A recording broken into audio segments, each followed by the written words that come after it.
If you're wondering if I'm sitting on the floor, yes, I am. Welcome back to my channel. If you're new here, my name is Sheldina, and I just wanted to do a May wrap up. May was a short month, not the length of the month, but it was a short month for me. I didn't read as many books as I typically do, but some books took me longer to get through. I also had a family vacation, which I did not read on or before, like prepping up to the vacation. I didn't read anything, so that is why, and that's okay.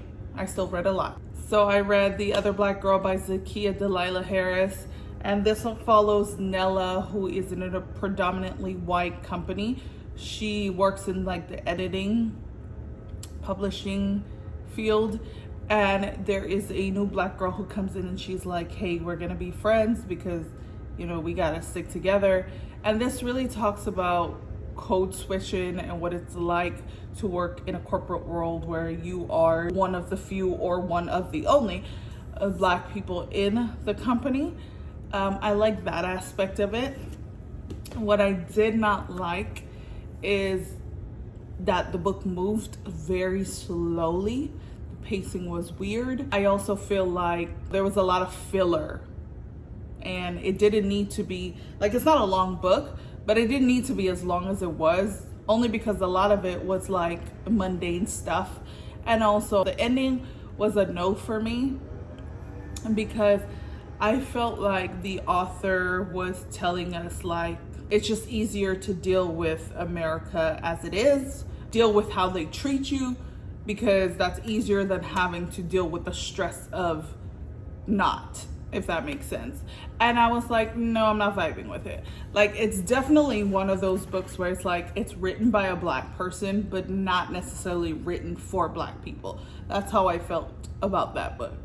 And for that, it was like there were elements that were like thought-provoking, but overall the book was just meh, you know, meh.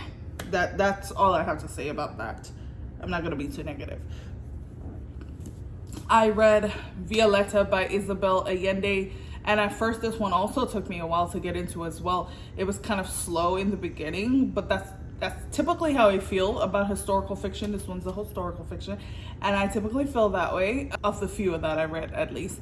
But there were elements in here that I thought was so good, so done right. And there were topics that they talked about, like women's rights to vote and LGBTQIA plus rights and women's rights to choose. It was done well, I think. And overall, the story that it was following Violeta, and she was telling a story of her life growing up and, you know, having kids and a family. And she was telling that story to her grandson.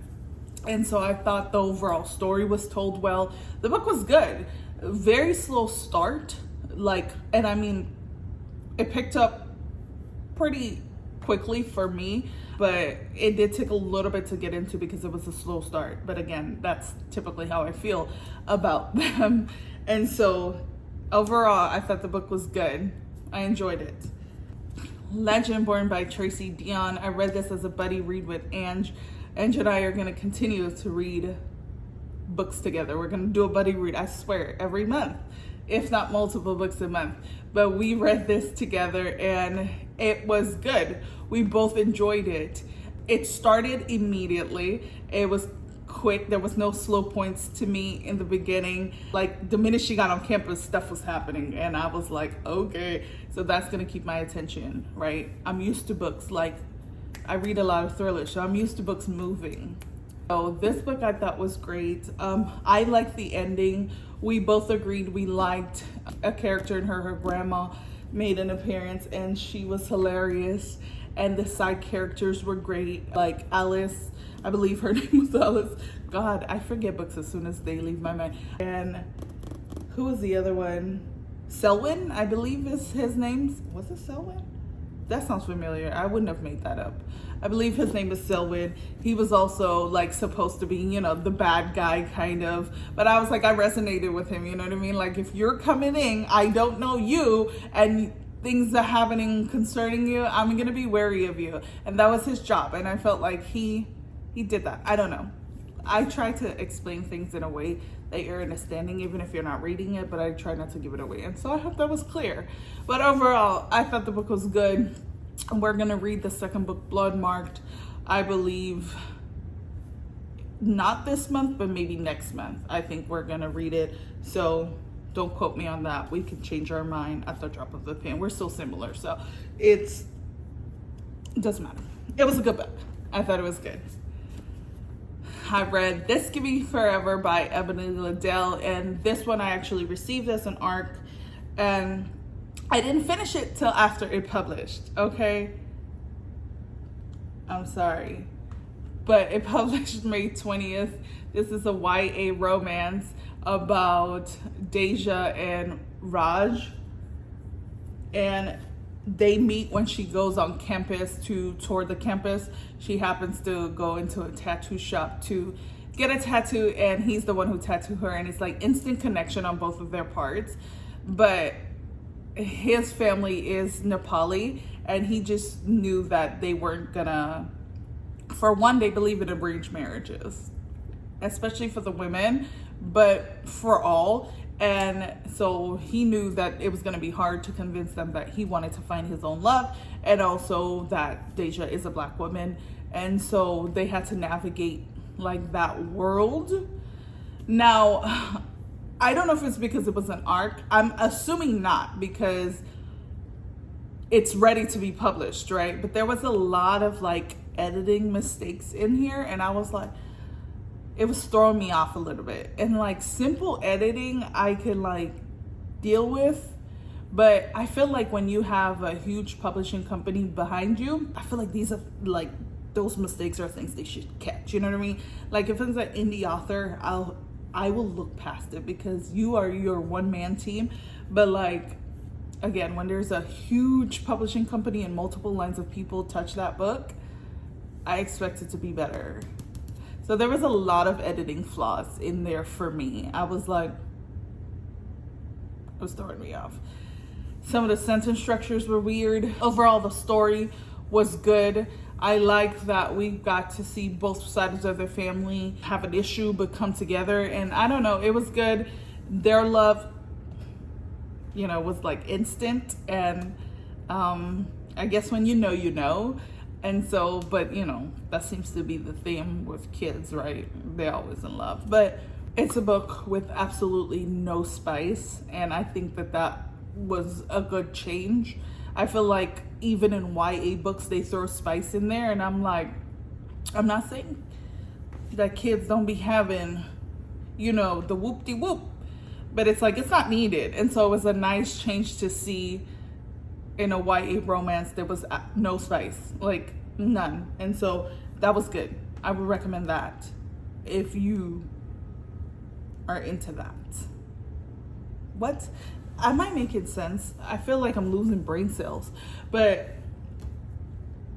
yeah, I would recommend it if you're looking for like a simple romance, a palate cleanser, if you will. But wasn't anything deep, but it wasn't bad. Okay, I read Happy Place by Emily Henry, and this one was disappointing. I'm not saying the book was bad. It just was disappointing because I read Book Lovers, and I said I'm gonna read everything Emily Henry writes, and Book Lovers was so witty, and it made me laugh out loud, quite literally, and the story was fun. This one, like, I don't like the way the story was told, for one. So it's her, and I don't even remember her name. I don't at all. But Harriet, that's her name. And Harriet and Wynn broke up. They were engaged and they broke up, and they both got invited to a cabin where their friends are. They're all friends, so they usually hang out together. They both get invited. They didn't realize they were both going to be invited, but they both end up there. And basically, Happy Place was anytime she felt some type of like anxiety or sadness or whatever, she went to her happy place, which most of her happy place, I think, if not all in the book, was centered around him and meeting him and them being together. And, you know, she was sad that they couldn't be together. And I won't say why they weren't together, but I will say it's something about grown people who break up because they don't know how to communicate. Like, nothing serious happened. Well, I won't say anything.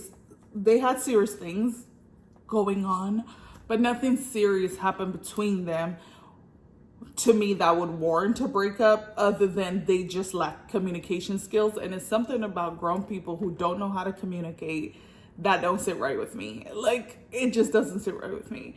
Especially if you end a relationship because you are too afraid to tell me how you feel, you're never gonna get me back. Ever. So it's like, I don't know. The whole premise of the book was I did not love. The writing, again, is still good. Emily can write, but the plot wasn't it for me at all. And that just drove it down. And so for that, the book itself was kind of slow.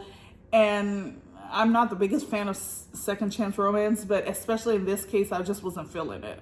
And so overall, the book was okay. And on a better note, because I swear, it's almost like I've been shitting on all of these books, and I apologize. But I read Can't Get Enough by Kennedy Ryan, and I have a full review up already on the entire series, but I absolutely love this book. I loved the Alzheimer's representation we received in here. I thought it was handled with care. As someone who worked with patients with dementia and Alzheimer's, it's really sad to see them deteriorate and not remember who you are. And so this was beautiful to see, but also just like Maverick loving her, it was very nice. I enjoyed it. I enjoyed the book. This was obviously my favorite read of the month by a landslide. I don't think any other book got a 5 stars. No, they did not. No other books got a 5 stars for me. So this was absolutely my favorite book of the month. I won't get too much into it because, again, I have a whole review of the entire series up on my page already. But just know that I love this. I love Kennedy Ryan. She could do no wrong in my eyes.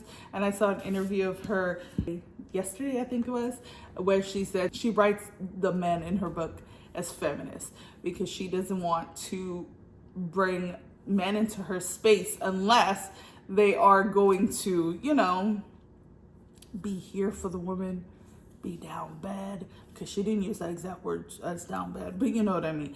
And I love that. I love it. Okay, love. Then I read The Influencers. Well, not then, I read it first, but I read The Influencers by Anna Marie McLemore. I started this in April, received as an ARC. You can tell the book, the cover is not even completely done, but I received it as an ARC. It released in April 15th. I did not finish it in April. I finished it in May. I'm not a good ARC reader, okay? I know this about myself now, and that's okay. I'm trying to be better this month. I really am. But this one follows, and I'm going to say it's a satirical mystery kind of thing. So it follows this woman called May Iverson, and she has daughters called June, July, April, March. I think that's it. June, July, April, and March. Oh, and January. So she had 5 daughters, yeah. January, March, April, June, July. And then she ended up dating a man named August, who ends up, and I'm not spoiling anything, who ends up being killed in his home. Well, like there was a fire set in their home and he died. And so they were trying to figure out which one of them set the fire, the police was. But May had been an influencer like for a long time, and she pretty much introduced her kids into influencer life.